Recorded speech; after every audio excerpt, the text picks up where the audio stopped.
이 표상이 지니는 몇 가지 성질을 한 다음에 오늘 저희가 엘리야, 엘리사 표상을 시작하겠는데요. 이 성서 표상이 지니는 7가지 특성이 있습니다. 첫째는 이 성서에 나오는 표상들은 히스토리칼이라는, 역사적이라는 겁니다. 이것은 역사적입니다.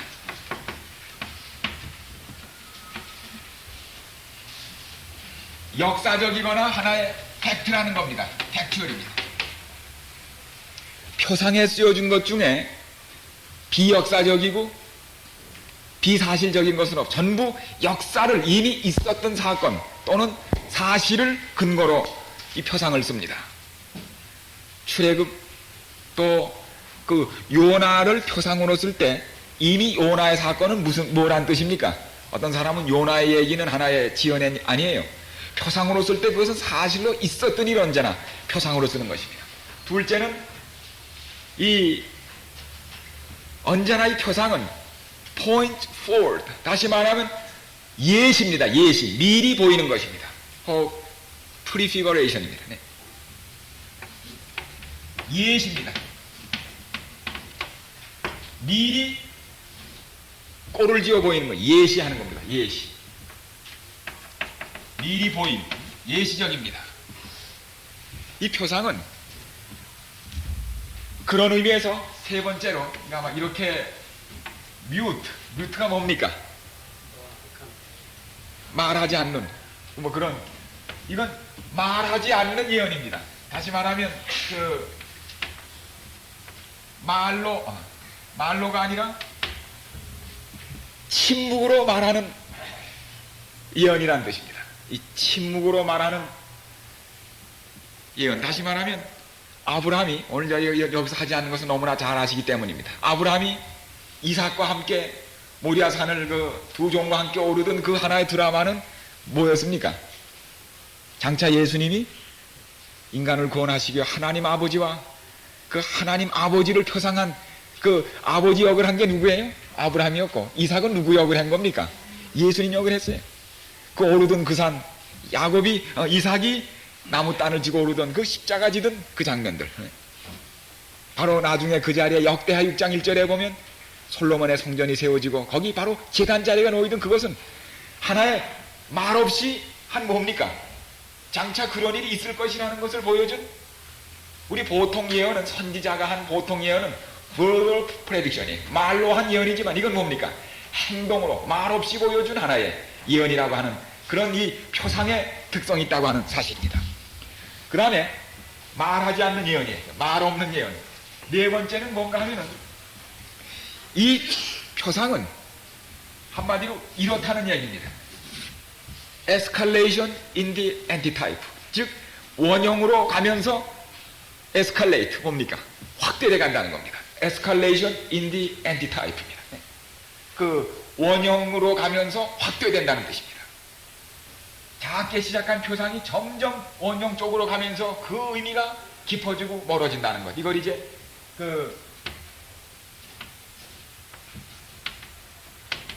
원형으로 가면서 점점 커진다는 걸로 인하여 점점 확대돼 가는 걸 느끼고, 원형으로 가면서 확대됩니다. escalation in the antitype. 네. 이건 우리 나중에 보시면 더욱 압니다. 그래서 히브리서에 보면은 더 나은, 더 좋은, 예수님께서 여기 성전보다 더 큰 이가 있느니라, 여기 솔로몬보다 더 큰 이가 있느니라, 그게 나오면 그게 표상의 하나의 사인이 되기도 합니다. 더 큰, 더 완전한. 그 다음에 다섯 번째로는 이 표상은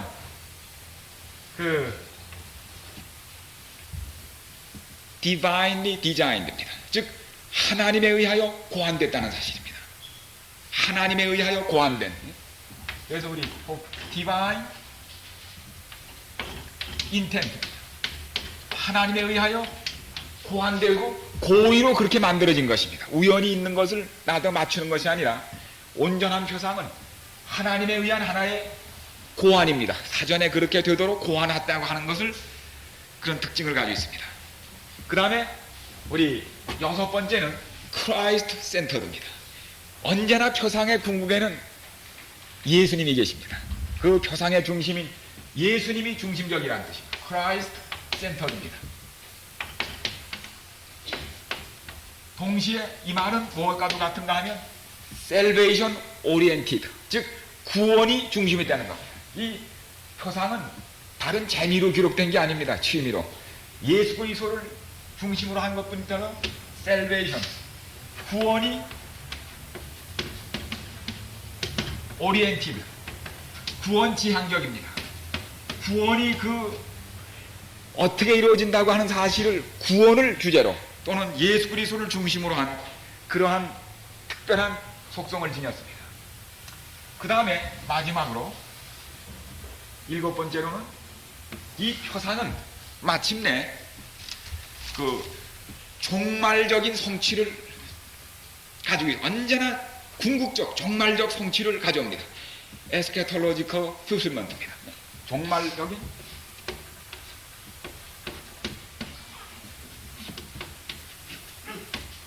종말적인 성취.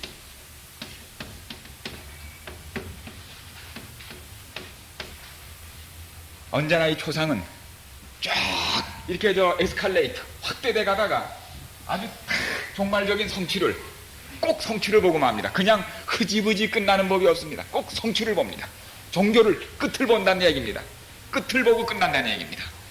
그리하여 아무 사건이나 종말이 이 표상이 될 수 없음을 이 오늘 말씀드린 7가지 표상의 특성에 맞춰봐도 그걸 알게 됩니다. 여기 안 맞는 것들은 표상이 아니에요. 그건 말씀드린 대로 우연히 일치된 아날로지, 유추거나 그냥 끼워다 맞춘 알레고리. 끼워다 맞춘 게 뭐예요? 은유, 알레고리라고 하고, 비슷한 것을 그저 비교해 놓은 것을 유추, 아날로지라고 하는데, 이건 완전히 그런 의미에서 은유나 또는 유추하고는 다릅니다. 이걸 혼돈하면은 이 표상에 의의가 없어질 뿐더러 이 성경 전체를 이해하는데 어려움이 있지만은, 어제 말씀드린 대로 적어도 이 표상을 이해하는데 2가지 키가 있어 한다고 말. 첫째는 뭐라고요? 그 속에 뭐에 포함됐거나 타입이라고 하는 용어 자체가 포함되어 있거나, 아니면 그것이 신약에서 표상이었다고 확인하는 귀절이 나올 때 이것이 표상이에요. 아무거나 맞추면 안 됩니다. 이건 표상이었다고 성경에 사인을 줍니다. 자, 우리 어제 모세와 여호수아의 표상이 사실 그것이 사실임을 어디가 확인했다고요? 히브리서 4장에 보면 바로 여호수아는 가나안 안식, 온전한 안식을 이 땅에서 주지 못했지만은 더 온전한 여호수아가 오셔서 영원한 안식을 주신다는 이 표상의 구조를 아주 적절히 보이고 있습니다. 오늘 우리 엘리야를 하면서 다시 이 사실을 깨닫게 되실 텐데, 우리 어제 것과 연관해서요. 네.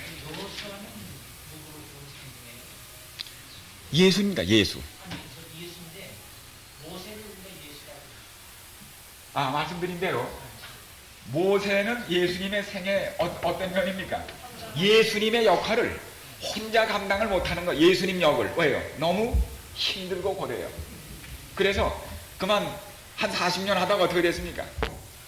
모세가 실수를 하는 거예요. 그래가지고 그 다음 역을 이을 사람을 뽑은 게 누굽니까? 맞출 사람이기 때문에 아주 이름도 누구예요? 이름도. 예수란 이름을 사람을 곧 만들어가지고 그 끝을 맞추게 합니다. 특별히 출애굽기 17장에 보면 아말렉을 칠 때, 여기 출애굽기 23장 우리 20절에 본 대로 뭐 나왔습니까? 내 이름을 지닌 자가 너희 앞서가서 싸우리라고 그랬어요. 근데 우리 아말렉을 만났을 때 이스라엘 백성이 지치고 피로한 때 아말렉을 만납니다. 그때 이 모세는 어떻게 해요? 손을 들고 아론과 훌이 이제 서포트하고 나가 싸우는 건 누가 싸웠습니까? 여호수아가 싸웠습니다. 그래서 모세가 그 손을 해지기까지 내리지 아니하였더라. 이건 완전히 2인조가 된 뭡니까? 십자가가 들려준 동안 참으로 그 능력을 행사하는 것은 예수입니다. 여호수아. 예수님께서는 그의 고달픈 팔을 해지기까지는 내리지 않았습니다. 십자가에서. 마침내 아말렉, 우리로 가나안에 가는 길을 막는 아말렉을 천하에서 그 이름을 도말하라는 게 뭐예요? 종말적인 끝을 내라는 얘기예요. 우리 여리고도 뭡니까? 지상에서 어떻게 하라고요? 영원히 중건하지 말라는 말은 종말적인 겁니다. 아말렉도 어떻게 하라고? 이 땅에서 어떻게 하라고요? 그 종말적인 원수입니다. 그런 그 의미를 지녀요. 그래서 이 여호수아와 이 모세 한 팀이 된 이 십자가의 아주 그 드라마는 훌륭한 것이고, 예수께서 그 손을 해지기까지 내리지 않으시고 마침내 이 이스라엘 백성을 싸운 것은 예수가 싸웠습니다. 그 나아가는 길에 우리 그런 그 실제적 표상의 성취를 보게 되고, 이것은 지금 하려고 하는 엘리야 엘리사, 꼭 하나님께서 2인조를 좋아하세요. 2인조. 나중에 다윗과 솔로몬이 뭡니까? 이게 한 팀이에요. 표상에서도 여기 솔로몬보다 더 큰 이가 있느니라. 다윗으로 표상됐던 예수님은 솔로몬에게서 그 표상의 중요한 성취를 봅니다. 그래서 예수님이 그 솔로몬을 그런 표상에 자기의 표상으로 실제적으로 신약에서 인정하신 것은 그런 특별한 의미가 됩니다. 자, 오늘 우리는 성경, 구약 성경 맨 마지막 장을 펼치겠습니다. 이제 오늘 시간이 아주 옹근 시간은 마지막이기 때문에 좀 빨리 나가겠습니다. 이걸 다 할 뿐더러 여기에 없는 것도 저희가 더 해야 될 지금 필요를 느끼기 때문에. 자, 여기 4장입니다. 4장의 뜻은 아주 분명합니다. 여호와의 날을 선포하는 여호와의 날의 도래를 4장 1절부터 알린 다음에 4절, 너희는 같이 읽으시죠. 4절부터 끝절까지 같이 읽으십시오. 너희는 내가 호렙에서 온 이스라엘을 위하여 내 종 모세에게 명한 법 곧 율례와 법도를 기억하라. 보라, 여호와의 크고 두려운 날이 이르기 전에 내가 선지 엘리야를 너에게 보내리니 그가 아비의 마음을 자녀에게로 돌이키게 하고 자녀들의 마음을 그들의 아비에게로 돌이키게 하리니 돌이키지 아니하면 두렵건대 내가 와서 저주로 그 땅을 칠까 하노라 하시니라. 전 이것을 읽을 때마다 이 구절이 아니면 구약 성경을 끝마치기에 더 적절한 얘기는 없습니다. 지금까지 구약을 요약합니다. 모세가 너에게 말한 모든 법도를 기억하라. 써머리. 그 다음에 뭡니까? 여기서 끝나지 않고 구약은 성경의 끝이 아닙니다.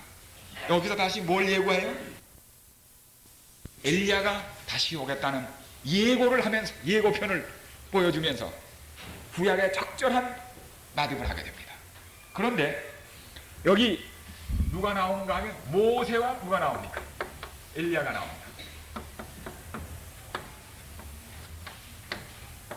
모세는 여기서 분명히 구약을 요약하면서 모세입니다. 엘리야도 구약에 속한 선지자지만은 틀림없이 그는, 이 말라기는 신약을 대표하는, 신약을 커버할 선지자로 선언합니다.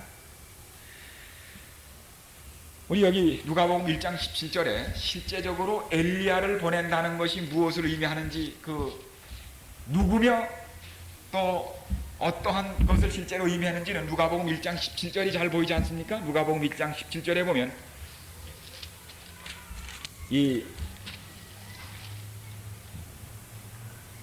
저가 엘리야의 심령과 능력으로, 엘리야가 다시 몸으로 온다는 뜻보다는 저가 엘리야의 심령과 능력으로 주의 앞에 가서 아비의 마음을 자식에게 거스리는 자를 의인의 슬기에 돌아오게 하고 주를 위하여 세운 백성을 예비하리라 하는, 이것이 이 엘리야의 사명이 무엇임을 보여주는 적절한 비결입니다. 근데 보라, 여호와의 크고 두려운 날이 이르기 전에 엘리야를 보낸다고 그랬어요. The day of Yahweh입니다. 야훼. 근데 구약 성경에 여호와의 날이라는 것은 하나님이 그 백성을 방문하시는 날을 여호와의 날이라고 했어요. 방문하실 때는 언제나 목적이 둘입니다. 구원과 심판입니다. 두 가지 일이 언제나 이루어집니다.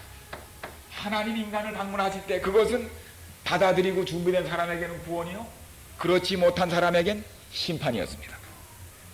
그런데 우리는 이 일이 어떻게 이루어진 것을 보게 됐는가?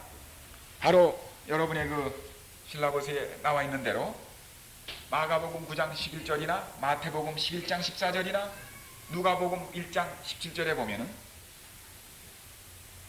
엘리야는 누구였습니까? 제자들이 물었습니다. 선생님, 서기관들의 말에 우리 참 메시아가 오시기 전에 엘리야가 먼저 와야고 하는데 그게 과연 어떻게 된 얘기입니까? 예수님께서 뭐라고 대답하셨어요? 이미 왔다고. 그가 누구라고요? 침례요한이라고. 그러면 자, 우리 여기서 그 침례 엘리야는 오리라고 한 엘리야는 누구였습니까? 침례 요한입니다. 그런데 우리 엘리야는 침례 요한이라고 예수님께서 분명히 말씀하셨는데 엘리야 다음에는 누가 왔습니까? 엘리사가 왔습니다. 근데 침례 요한 다음에 오신 분은 누굽니까? 6개월 먼저 난 예수입니다. 예수.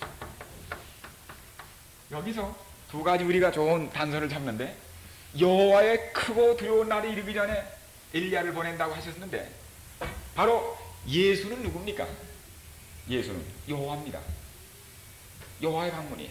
그렇지 않습니까? 여호와의 크고 두려운 날을 전에 엘리야가 온다고 하면 엘리야가 침례요한에게 말씀하셨으면 예수님이 그 말씀을 통하여 나는 뭐란 얘기? 여호와란 얘기입니다. 과연 예수님 이름 자체가 뭐로 의미한다고요? 야훼, 여호와는 이샤, 셀베이션입니다. 여호와가 인간을 구원하러 오신 분이 뭐예요? 그분이 예수예요. 구원하러 오셨습니다. 동시에 그를 받아들이지 않는 사람에게 뭡니까? 심판입니다. 정죄를 받았다. 아들을 받아들이지 않으므로 이미 정죄받았다. 받아들이는 사람은 구원이요. 심판과 구원이 예수님의 오심과 동시에 이루어진 것입니다. 예수 구원입니다. 근데 이렇다면 이렇고 이게 성립됩니까? 안 됩니까? 성립돼야 안 돼요. 이렇게 성립되는 겁니다. 이 말이에요. 이게 무리한 얘기입니까? 놀랍게도 엘리사라는 뜻이 뭔가 하면 엘은 하나님의, 이샤 뭡니까? 하나님은 구원이라는 뜻이에요. 이거는 여호와는 구원이라는 뜻이고 같은 얘기입니까? 아닙니까? 이름이 똑같아요. 여기다 우리 아까 말한 모세 뭡니까? 여호수아. 이게 다 뭡니까? 이게 똑같은 뜻이 똑같은 이름입니다. 엘리사가 엘리야로부터 그의 사명을 인계받습니다. 우리 엘리야의 사적에 대해서는 여러분이 잘 아시죠? 그가 하나님을 떠난 백성의 마음을 하나님께로 돌이키게 하는 그 일을 하지 않았습니까? 하다가 어떻게 했어요? 그만 지쳤습니다. 그 두려움을 모르던 엘리야가 지쳐서 마침내 이세벨의 낯을 피하여 도망가는 엘리사를 저희가 봅니다. 하나님께서는 그 뒤를 잇도록 누구를 택하라고요? 엘리사에게 기름을 부어서 그의 뒤를 잇게 하고 그의 하나님을 떠나간 백성들의 마음을 돌이켜 하나님께로 돌아가게 하는 이 개혁을 엘리사를 통해서 끝내게 하십니다. 그런데 이 둘이 그 인계식을 어서 했어요. 인계식을. 네? 제가 이 강목을 안 가져갔나?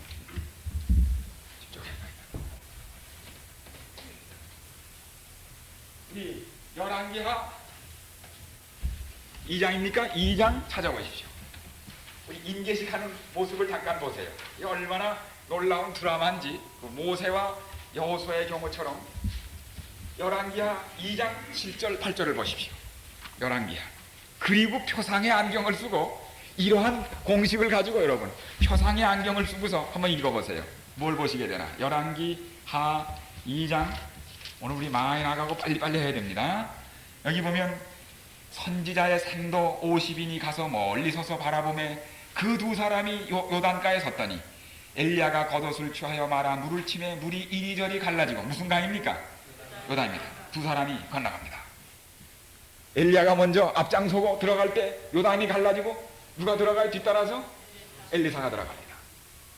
강을 건넌 다음에 엘리사가 구합니다. 갑절의 영감을 구한다. 거기에서 갑절의 영감이 엘리사에게 임합니다. 지금 뭐 하는 거예요? 침례 예행 연습입니다. 바로 예수님이 침례 요한에게 침례 받으실 때 요한의 제자들 생도들이 지켜보는 가운데 먼저 요한이 물에 들어가고 예수님이 들어오신 다음에 침례 받고 나오실 때 뭐 임해요? 성령이 요한 침례 요한에게 임했던 더 온전한 성령이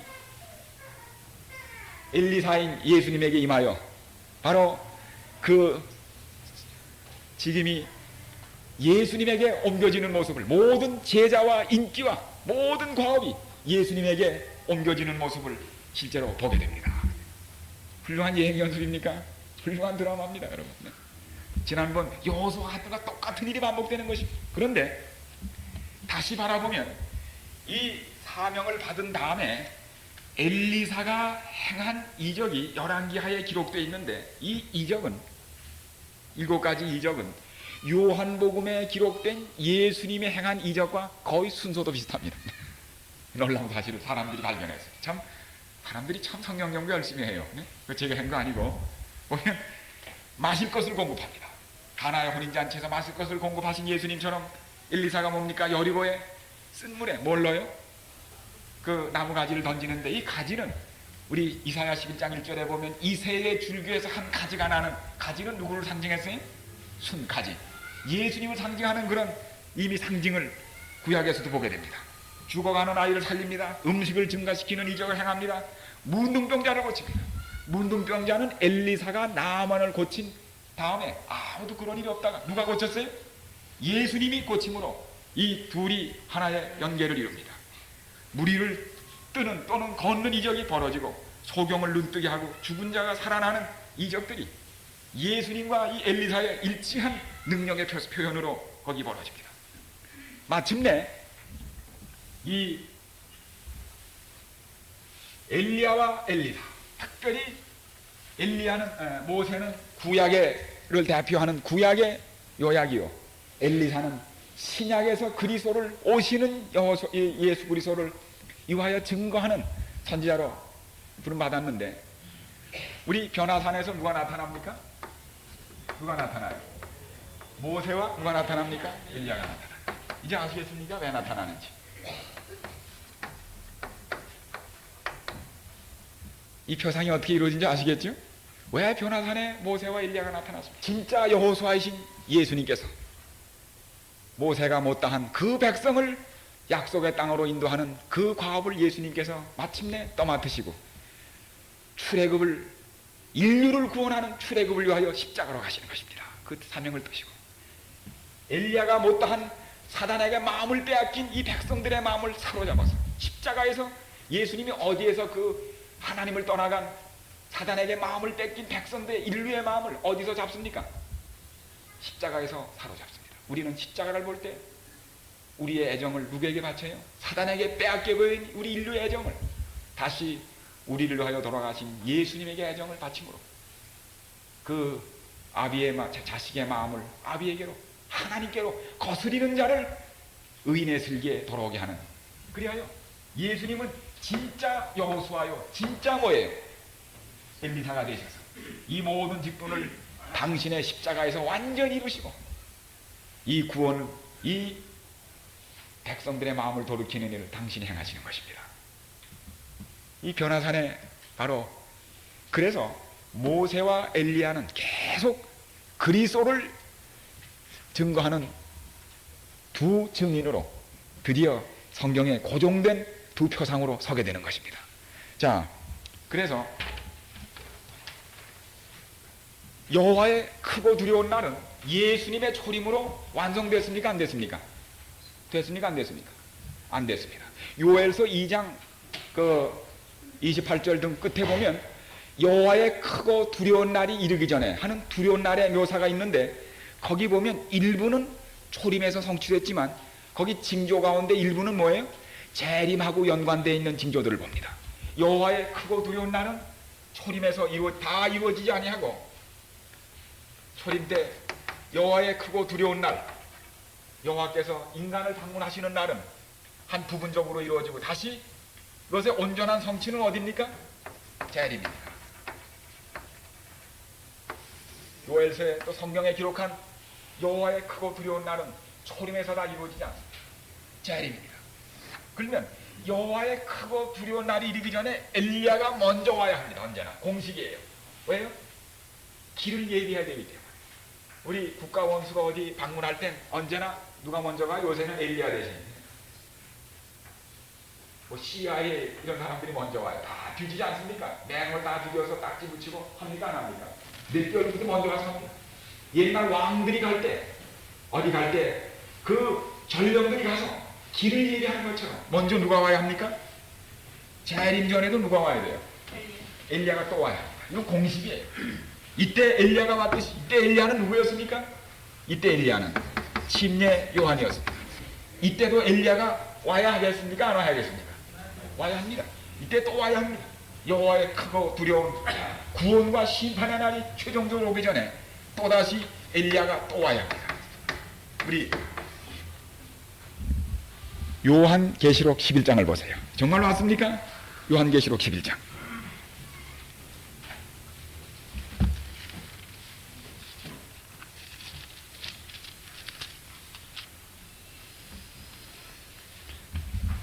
잘 익히 하시는 기절입니다. 3절, 내가 나의 두 증인에게 권세를 드리니. 누가 나와요? 두 증인이 나옵니다. 벌써 우리가 익숙한 증인입니다.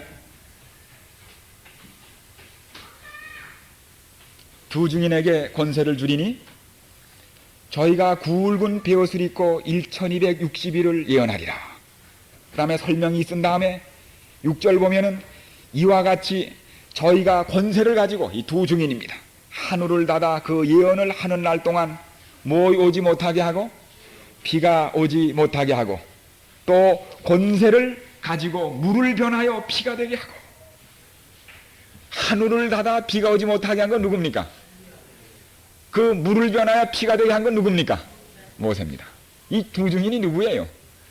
또다시 모세와 누구예요? 엘리야의 표상이 다시 나옵니다. 근데 모세는 이미 아시는 대로 율법을 상징하는 사람이에요. 구약적인 존재입니다. 그러나 엘리야는 누굽니까? 신약적인 증인입니다. 그런데 얼마 동안요? 1260일, 3년 반 동안. 무슨지 아시겠습니까? 왜 예수님 오시기 전에 1260년 동안에 중세 가뭄이 오는가 하면 이게 뭐예요? 엘리야의 표상에서 나온 하나의 용어입니다. 자, 어떤 일이 있었습니까? 참 아주 놀라운 표상의 성취를 통하여 우리는 계시록의 새로운 빛을 보게 되는데, 엘리야 당시 어떤 일이 있었습니까? 하나님의 이름으로 불림받은 이스라엘이 어떻게 했어요? 그 바알 숭배 종주국인 시돈 엣바알의 땅 이세벨이 시집와가지고, 이름은 그냥 이스라엘인데 완전히 뭐이 바뀌어버렸어요? 신이 바뀌어버렸어요. 하나님이 바뀌어버렸어요. 그리하여 이 이세벨이라는 여자가 이스라엘을 다스립니다. 그동안에 어떤 일이 났어요? 하나님의 백성과 선지자는 죽임을 당하고 핍박을 받으며 온 나라에는 가뭄이. 엘리야는 나만 남았다고 마지막 호소하면서 그 쫓겨다니는 모습을 봅니다. 예수님이 이 땅에 오셔서 영적 이스라엘인 교회를 세우셨습니다. 잘 나갔습니다. 그러다가 우리 300년이 지나면서 핍박하다가 지쳐버린 로마가 313년 종교자유를 내리고 곧 392년 어떡합니까? 이 국교로 삼습니다. 종교자유를 주면서 곧 이교, 바로 이교 제사장이었던 컨스탄틴 황제는 그들에게 종교자유를 주고 많은 특권을 주면서 곧 어떡합니까? 321년 3월 7일에는 예배, 그리스도인의 예배인 안식일을 바꾸어 일요일을 바꿔버립니다. 364년 교회는 중세교회는 그것을 로만 캐톨릭이죠. 그리스도인의 예배로 택함으로 실상은 뭐가 바뀌어버린 거예요? 신이 바뀌어버린 것입니다. 신이 바뀌어버렸어요. 그 다음에 이것이 그렇게 핍박의 대상이던 교회가 392년에는 국교가 되면서 정식 국가와 뭘 맺어요? 하나의 국가의 힘에 의존하는 정치적 종교가 되고 맙니다. 이하여 드디어 이 교황권이 수립되던 538년 6세기부터 시작해서 무슨 시대가 벌어져요? 중세기. 바로 이세벨 시대가 시작됩니다. 요한계시록 2장 20절 보세요. 엘리야가 나왔으면 누구도 나와야 됩니까? 이세벨이 나와야 합니다. 이세벨이. 요한계시록 2장 20절에 보면 두아디라 교회 사자에게 편지하노니, 두아디라는 7교회 중에 무슨 시대입니까? 중세기입니다. 내가 이런 일로 수고했지만 내가 너를 책망할 것이 있는데 내가 자칭 선지자라는 누구를 용납했다고요? 이세벨을 용납하였더라. 두아디라 교회, 중세교회입니다. 이리하여 538년부터 시작된 6세기부터 시작된 이 중세교회는 완전히 무슨 시대가 돌아온 겁니까? 무슨 시대가 돌아왔어요? 이세벨 시대가 돌아온 겁니다. 아합과 그런데 아합과 이세벨에서 누가 더 셌어요? 이세벨이 세가지고 아합은 마음이 약해가지고 어떻게 했어요? 그 나봇의 포도원 떼다가 못 뺏으니까 싸고 누웠더니 누구야 이세벨이 뭐라고 그랬어요? 병신 같은 이들 이런 나한테 맡기고 그거 어떻게 했어요? 처리하다가 완전히 이세벨의 천지가 됐어요. 중세기에 누가 더 강했어요? 교회와 국가 중에 누가 더 강했어요? 거짓 교회가 더 강했어요. 중세기 어떻게 됐어요? 왕들이 그 앞에 절절맸습니까? 네. 유명한 카노사이고요. 십자군을 일으켰더니 많은 일들이 교회에서 이루어집니다. 똑같은 시대가 와요. 그리하여 3년 반 동안 이 이스라엘을 뒤덮었던 가뭄처럼 얼마 동안요? 지금 여기 이세벨 나왔죠? 교회를 대표하는 이스라엘을 대표하는 교회 나왔죠? 그 다음에 여기 똑같은 표상으로 얼마 나와요? 1260. 3년 반 동안 비가 아주 않던 날수는 1260. 어디? 확실한 표상입니까? 1260일 동안의 그 가뭄은 바로 이세벨 시대에 대한 표상의 성취입니다. 그런 시대, 왜냐하면 상황이 똑같거든요. 똑같은 상황, 똑같은 일이 벌어지는 것입니다. 사단이 과거에 이스라엘을 쓰러뜨리는 그 방법을 교회를 쓰러뜨리고 조종하는 똑같은 방법을 쓰신 겁니다. 틀림없지 않습니까? 이 표상이 끼워 맞추는 게 아니에요. 확실한 겁니다. 그러나 이 무서운 이세벨의 핍박이 계속되는 동안 중세교회는 이세벨입니다. 여기서 우리 분명해진 것은 중세교회는 뭐 쉽게 말하면 로만 캐톨릭입니다. 이건 뭐예요? 이세벨입니다. 그래서 요한계시록에 나오는 자줏빛 옷 입은 여자는 이세벨이에요. 그 이세벨입니다. 완전히 이세벨의 표상입니다. 그런데 여기 열왕기상 18장을 보세요. 이러는 동안에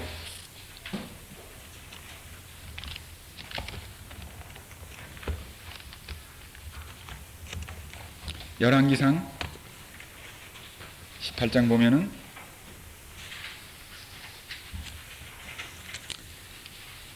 19장 보시죠. 19장 보면은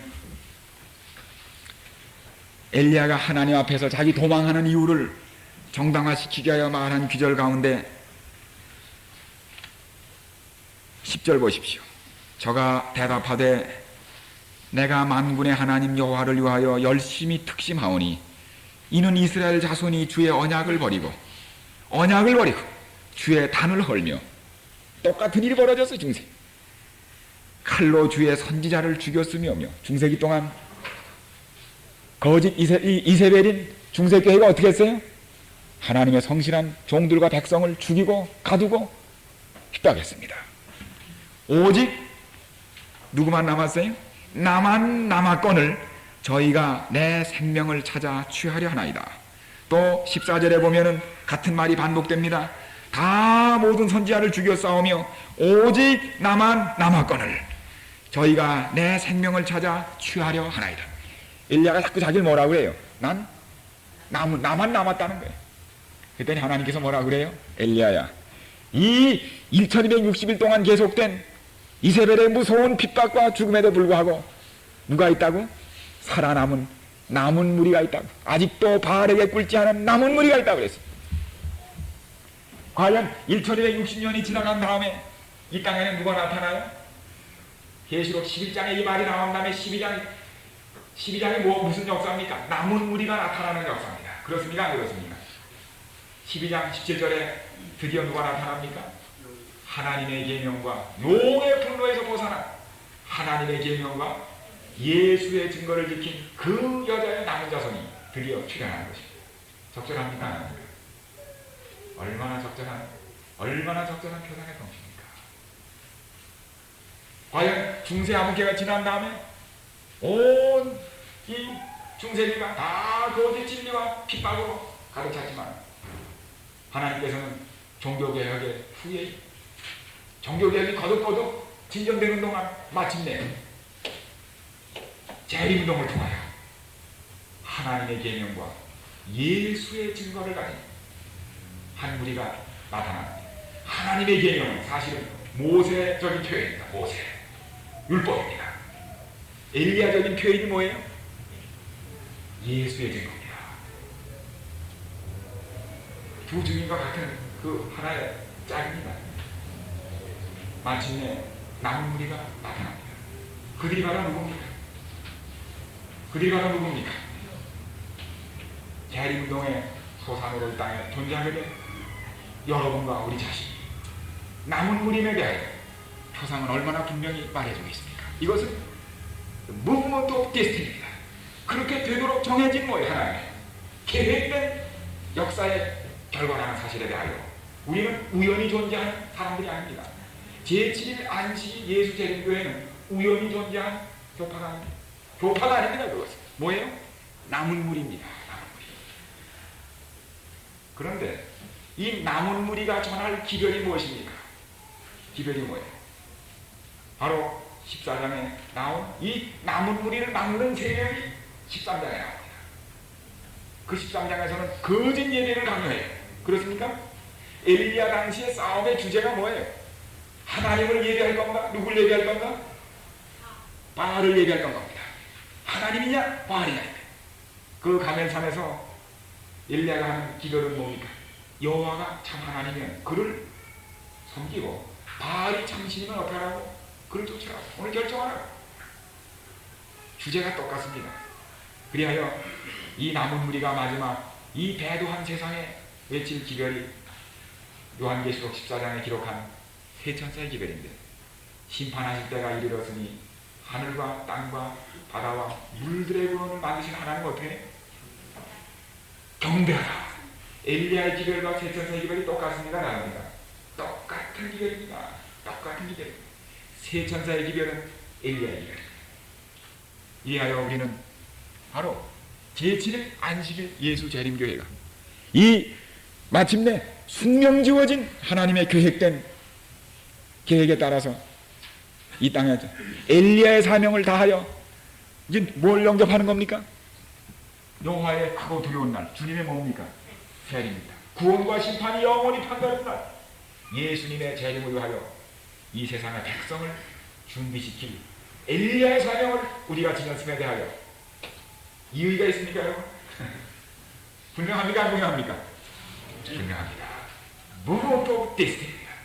숙명지어진 하나의 운동의 결과로 제7일 안식일 예수 재림교회는 우연히 존재한 교파 중에 하나가 아닙니다. 이 역사에 바로 하나님의 계획에 의하여 정할 때 이 땅에 출현하게 된 엘리야라는 사실에 대해서 확인하시기를 간절히 바랍니다. 그러나 이 엘리야의 기별은 쉬운 기별이 아니었어요. 그리하여 엘리야는 가멜산의 대결이 이룬 뒤 그는 모든 일이 끝난 줄로 알았습니다. 신속히 끝난 줄로 알았어요. 완전히 백성이 마음을 돌이키고 이제는 하나님께 마음을 바치고 온 나라에 갑작스러운 부흥이 일어날 줄로 확신했습니다. 그러나 결과는 반대였습니다. 오히려 더욱 살기가 등등해진 다시 용기를 차린 이세벨이 어떻게 했어요? 열왕기상 19장에 보면 이 소식을 들은 다음에 낙심하기는커녕 다시 마음을 고쳐먹고 어떻게 했어요? 이세벨이 사자를 엘리야에게 보내어 이르되 내가 내일 이맘때에는 정녕 내 생명으로 저 사람들 중 한 사람의 생명 같게 하리라. 아니하면 신들이 내게 벌유의 벌을 내림이 마땅하니라 한지라. 저가 이 형편을 보고 일어나 그 생명을 위하여 도망하여 유다에 속한 부엘세바에 이르러 자기 사원을 그곳에 머물게 하고 스스로 광야로 들어가 하루길쯤 행하고 한 로뎀나무 아래 앉아서 죽기를 구하여 가로되 여호와여 넉넉하오니 지금 내 생명을 취하옵소서. 우린 중세기에 불란성경과 함께 교황권이 중세 이세벨이 넘어지면서 세상이 완전히 못 될 줄 알았어요. 이제 다시 세상은 아무 위협 없이 참 새로운 복음의 시대가 전개되는 줄 사람들은 알았어요. 성소공예가 발족되고 온 세상에 복음이 전파되는 큰 마지막 종교개혁의 꽃이 필 줄 알았지만은 우리 이세벨은 아직 죽지 않을 뿐더러 계속 그 세력을 더해가고 있습니다. 이하여 엘리야는 너무나 큰 것을 기대했어요. 종종 우리 목사님들이 큰 낙심하는 유지 가운데 하나는 자기가 스스로 세운 목표에 스스로 도달하지 못하면 스스로 낙심해요. 그리고 늘 불 좋아하다가 낙심합니다. 불 뜨끈한 거 좋아하다가 너무 큰 것을 기대하다가 그 일이 일어나지 않을 때 스스로 낙심해요. 또 종종 교회는 그들에게 너무 큰 것을 요구할 때가 있어요. 실속이 없는 실질적이 아닌 어떤 것들. 그리하여 피차 낙심을 당하고 주게 되는 경우도 있습니다. 엘리야가 특별히 엘리야의 낙심 이유 가운데 하나는 그가 가멜산의 부흥을 가져오게 하기 위하여 참 제대로 먹었겠습니까? 못 먹겠습니까? 많이 굶고 마지막 비가 내릴 때는 비를 헛방 맞으면서 밤을 새다시피 뛰어다녔습니다. 그래서 혈당이 떨어졌어요. 혈당이. 잠도 못 자고. 여러분 잠 못 자고 못 먹으면 천하장사가 없어요. 어떻게 해요?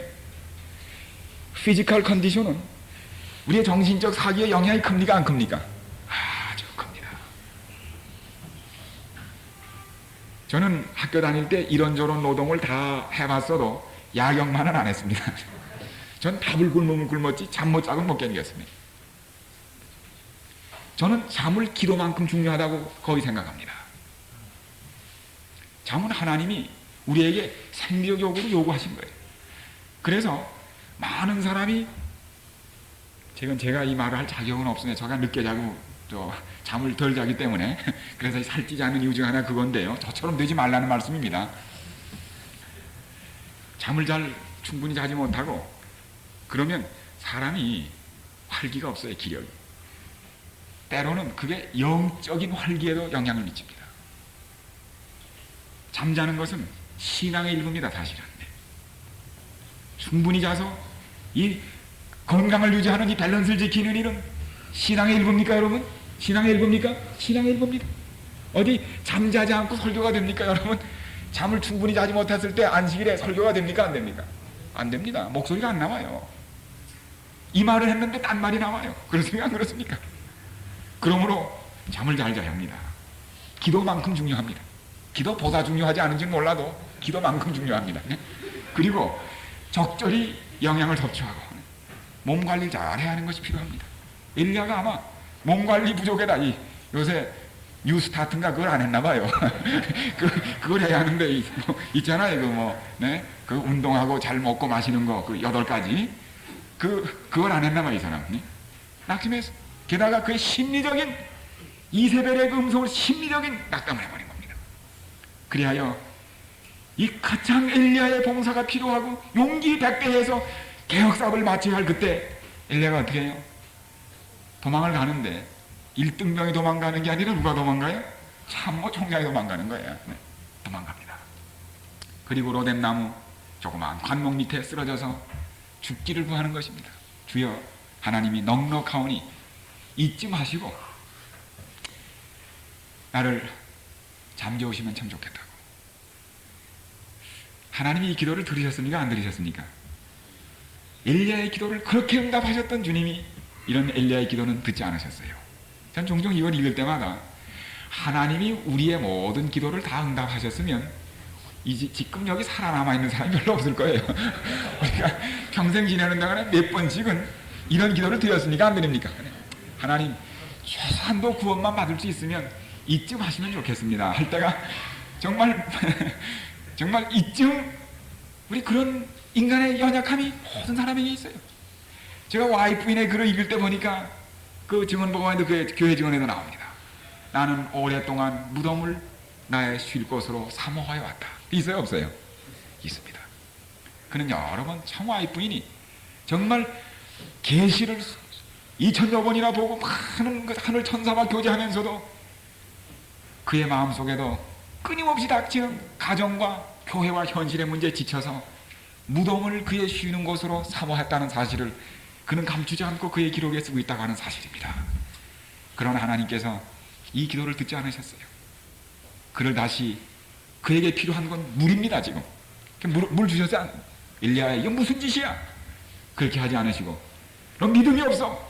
나무라지 않으시고, 엘리야, 너 지금 물이 필요해. 너 물 좀 마셔. A cups a day. 물 먹였어요? 일어나 보니까 뭐 있어요? 물이 있고 뭐 있습니까? 빵 있어요. 물 마시고 우선 영양을 갖춰야 돼요. 지금 혈당이 떨어져서 혈당이. 잠 좀 자야 돼. 잠 좀 자고 물 좀 마시고. 우리 피지컬 컨디션이 참 중요합니다. 이 정신과 아주密접한 관계가 있습니다. 용기로 힘을 얻어놨더니 또 뛰는 거예요. 도망. 또 뛰는. 호렙산에 갔습니다. 드디어 하나님이 나타나세요. 지진으로 불로 그 계속 하나님의 존재를 나타내지만 그 가운데 하나님의 음성은 들리지 않아요. 바람소리 속에도 지진 속에도 불 속에도 계시지 않습니다. 이 모든 것이 다 지나간 다음에 Still small voice, 작고 세미한 소리가 들려왔어요. 바로 거기 하나님의 음성이 있었습니다. 여러분, 종종 우리가 교회를 부흥하게 하고 목표를 세우고 그 일을 뛰다 보면 음식이나 잠이나 마실 것을 제대로 못하는 가운데 심지어는 하나님의 음성을 듣는 기도하는 시간을 갖지 못할 때가 많습니다. 그때 낙심하는 것입니다. 네. 전도하다가 낙심할 수가 있어요. 그렇습니까? 사람을 구원해야지. 이번에 20명 침례를 베풀 수 있도록 준비해야지. 그리고 막 방문하고 뛰다가 제때 먹지도 못하고 자지도 못하고 기도할 시간도 없고 그러다가 어떻게 됩니까? 전도해보니까 손이 안 올라가요. 침례받을 사람. 낙심해가지고 목회를 그만둬야 되겠어. 아무래도 목회를 끝까지 못하겠어. 그런 생각 듭니까? 안 듭니까? 듭니다. 여러분 어디 가서 전도회나 무슨 부흥집회 하는데 아무 반응이 없어요. 그래서 참 실패했다는 생각으로 버스나 비행기를 타고 돌아올 때 무슨 생각 드십니까? 목회 못하겠어. 목회 참 이거 뭐 이런 데로 이렇게 나가면 이게 목회 뭐 때문에 이거 어떻게 하겠느냐. 그런 생각 듭니까? 안 듭니까? 듭니다. 인간이 바로 그겁니다. 내가 이렇게 능력이 없나? 그런 생각이 나죠. 아니 이렇게 사람들의 마음을 깨우치지 못하나? 목회 그만둬야지. 뭘 하나? 그게 바로 엘리야 심령이에요. 그것까지 엘리야가 닮았네 우리하고. 네? 우리가 엘리야를 닮았는지 엘리야가 우리를 닮았는지 모르지만 네? 다시 여러분, 그러므로 우리가 하나님의 작고 세미한 소리 듣기를 실패한다면 우리는 아무리 바깥에 부흥과 계획을 일으켜 할 때 할지라도 마침내 낙심할 것입니다. 우리가 아무리 영혼과 교회 일에 관심을 가질지라도 우리 자신이 작고 세미한 하나님의 음성 듣기를 미세서는 놓쳐서는 안 된다는 사실을 명심하시기를 간절히 바랍니다.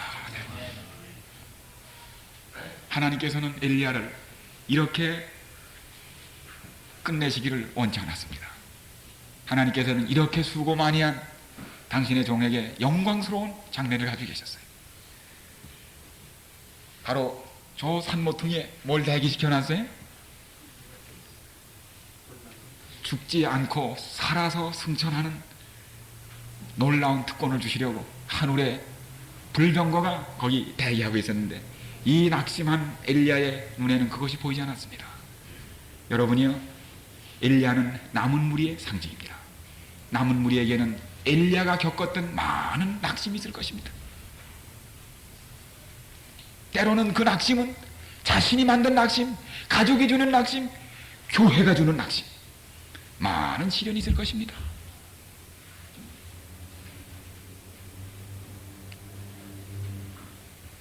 그러나 하나님께서는 이 때로 지치고 낙심하는 당신의 엘리야들을 버리지 않으시고 영광스러운 미래를 준비하셨는데, 남물의 상징인 엘리야를 살아서 승천하게 하신 하나님은 마지막 세천세기별을 끝까지 전한 당신의 백성을, 그 표상을 이루셔서 어떻게 하세요? 죽지 않고 살아서 승천하는 엘리야의 표상을 마침내 그 남은 무리에게 이루실 것입니다. 훌륭한 표상의 성취입니까, 여러분이요? 훌륭한 표상의 성취입니다. 그러므로 우리의 미래는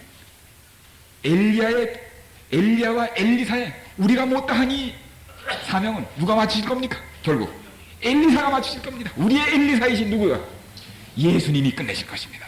엘리사가 끝낼 것입니다.